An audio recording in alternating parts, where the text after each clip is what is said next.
Got it. I'll have to kind of bring that down.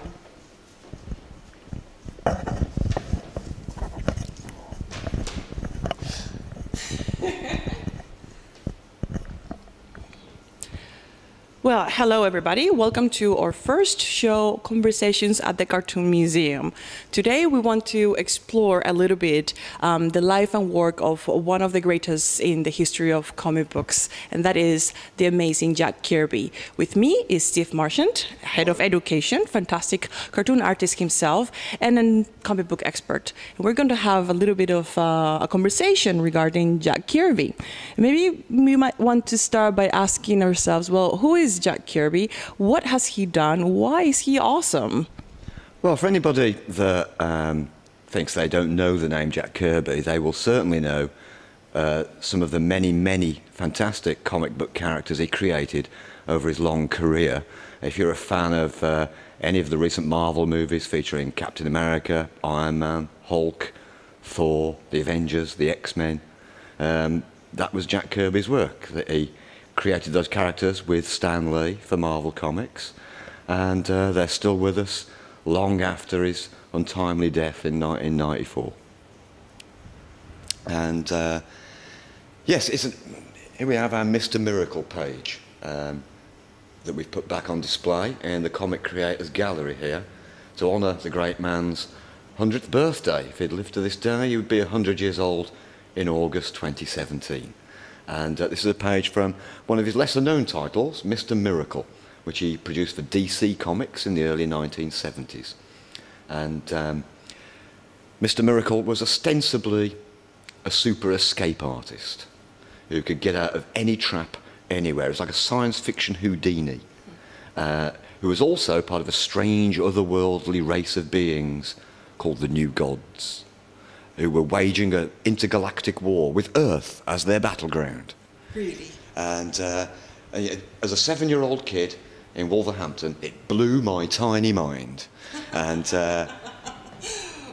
and some of those characters will be appearing, I'm told, in the new Justice League movie that's about to come out. They're going to bring in the Kirby characters as some of the main heroes and villains, with some of the more classic characters that we all know and love.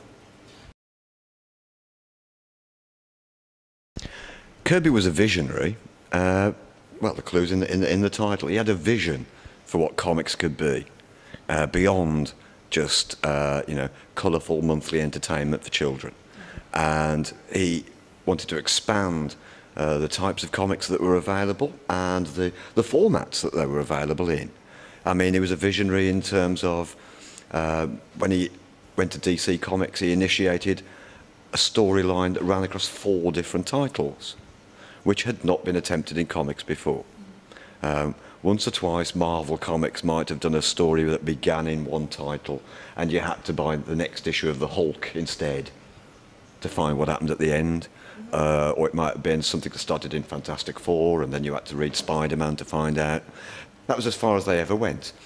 Kirby's idea was to have 4 interlocking titles that would tell one big, massive science fiction saga, which was known as the Fourth World series, and it encompassed the New Gods, Mr. Miracle, the Forever People, and Superman's pal, Jimmy Olsen, which Kirby aged Jimmy Olsen up by about 10 years over like 1 issue. Suddenly he wasn't a freckle-faced kid in a bow tie.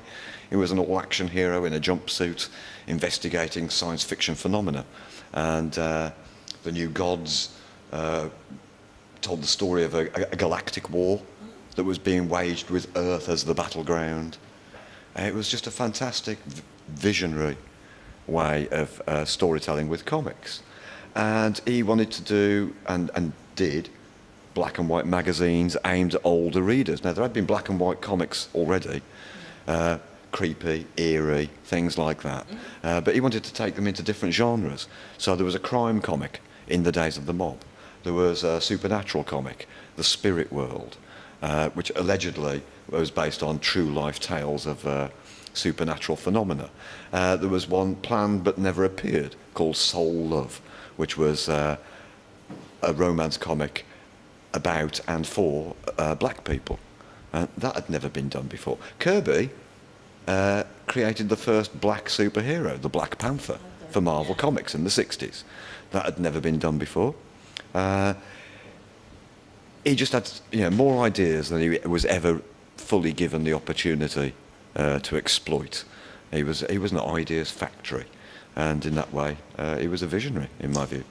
What about his style? What do you think that his style brought up that could be called visionary as well?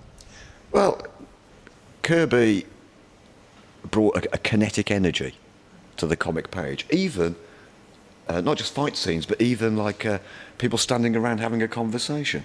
He would do a crowd scene where other artists might just do kind of lifeless mannequin type figures standing around.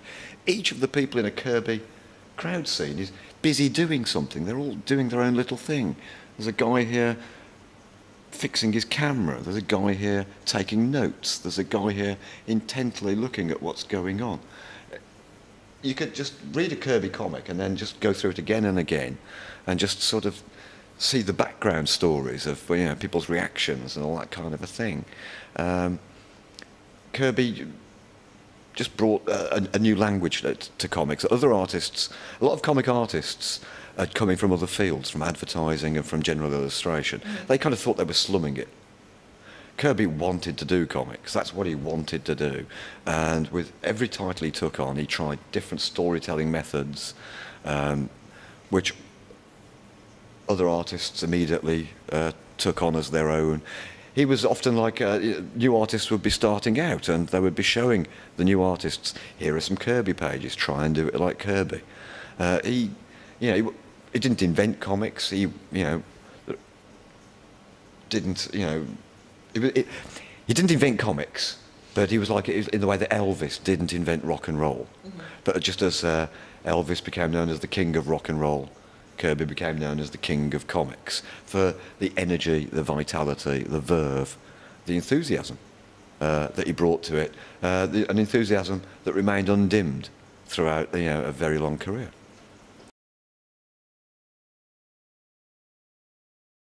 Kirby used Fantastic Four as a title to launch so many other successful characters.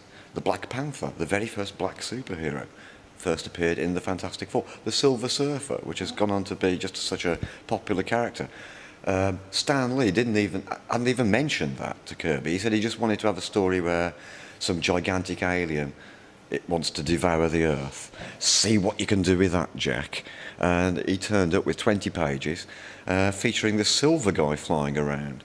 And Stan Lee was like, well, who's that? And he goes, well, a gigantic being like that would probably have a herald that would announce his arrival and check the planets out for him, make sure there's enough to eat and things like that. That's how we got the Silver Surfer. The Inhumans that are about to hit the television screen, they first appeared in Fantastic Four. And pardon? Groot. Groot. He also created Groot. Did he really? Yes. Yes, he did. Yes, he did. in a Marvel monster comic. He did. Yeah. I'd forgotten that. Yeah, you're right. In one of the Madcap monster comics that they did in the early '60s. Yeah, and then in the '70s, then you've got he's moved to DC with Mr. Miracle, the New Gods, Forever People, the Demon, Jimmy Olsen. OMAC, the one-man army corps, which is a personal favourite of mine because he had a Mohican. That was the first time I'd seen such a hairstyle outside of Wild West books, and I thought it was a cool haircut. Still think it's cool. Cool. Arguably. I look like OMAC when he's lost his powers.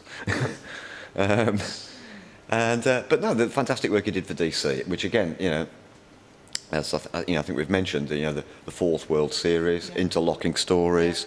Nobody had tried that before. Now it's commonplace in comics. Yeah. And in the 1980s, after he got fed up with Marvel and fed up with DC, he then worked for independent companies doing just pretty much what he wanted. He did yet another star-spanning superhero saga with Captain Victory and his Galactic Raiders, which it was always hinted at was a sort of sequel to New Gods. There was mention made in the margins, so to speak, that in some way maybe Captain Victory was the son of one of the new gods, but they just couldn't make it official. One of my favourites from that period was Destroyer Duck, which was an anthropomorphic commando duck that came to our world to wage war on corporate greed. And that was like an hysterical satire, and I think like probably, arguably, the last great thing that Kirby did before he moved into animation, where it was kind of ironic in a way. He began his career doing the in-between drawings on Betty Boop cartoons, and that's where he began. Yeah, that was his first art job, doing all the little fill-in drawings so that Betty Boop and Popeye would appear to move fluidly. And he finished his career in animation as an ideas man, so that he would just sit there and churn out these mad characters that could be used in children's animated shows. And he storyboarded the 1970s Fantastic Four cartoon. So again, it was also a return to some of the characters that made him most famous. And yeah, he gradually retreated from comics. He created a shed load of characters called the Phantom Force, which he intended for other people to write and draw. So he created, his last thing was all these, again, yet another massive sort of series of comics that interlocked together about the good guys facing off against these evil monster mutant types. That was the Phantom Force versus Satan 6, as they were known. And a load of other artists and writers took his characters and made a line of comics out of them. And he then just kind of retreated from the field altogether, as apparently his eyesight was going and his health was failing. And sadly, he died in 1994, and you know, which is, he didn't reach as great an age as he should have done. I still think he had a lot of ideas worth giving, but we're so lucky to have had him for the time that we did. And for many of us, he remains the king of comics. He really is the king of comics. So this year marks his 100th birthday. Yeah, he would have been 100 years ago, 100 years old this year. Had he lived that long? Few people do. But even though he's no longer with us, his imagination is with us. And, you know, I'm perfectly sure as the Marvel movies and the DC movies and the cartoon TV shows and all of so much of his comic work is now back in print in luxury books. Generations to come will see Kirby's work and enjoy it and be inspired by it. So, yeah, the man hasn't really left us. He has not. Well, that's it for now. Happy birthday, Kirby. Yes, happy birthday, Jack. And with this, we put an end to our first episode of Conversations at the Cartoon Museum. See you soon.